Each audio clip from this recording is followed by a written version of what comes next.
കേരളത്തിലെ ആദ്യത്തെ വനിതാ കളക്ടർ ആരായിരുന്നു? പത്മ രാമചന്ദ്രൻ. കേരളത്തിലെ ആദ്യ IAS ദമ്പതികൾ ആരൊക്കെ? പത്മ രാമചന്ദ്രനും വി രാമചന്ദ്രനും.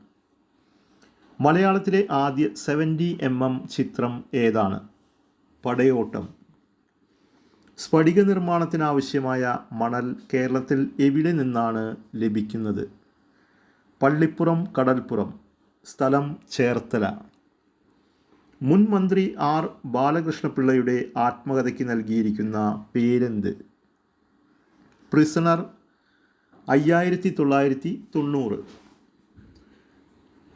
കേരളത്തിൽ ഏറ്റവും കൂടുതൽ അണക്കെട്ടുകളുള്ള നദി ഏത്? പെരിയാർ. നെഹ്റു ട്രോഫി വള്ളംകളി നടക്കുന്നത് കേരളത്തിലെ ഏത് ജലാശയത്തിലാണ്? പുന്നമടക്കായലിൽ.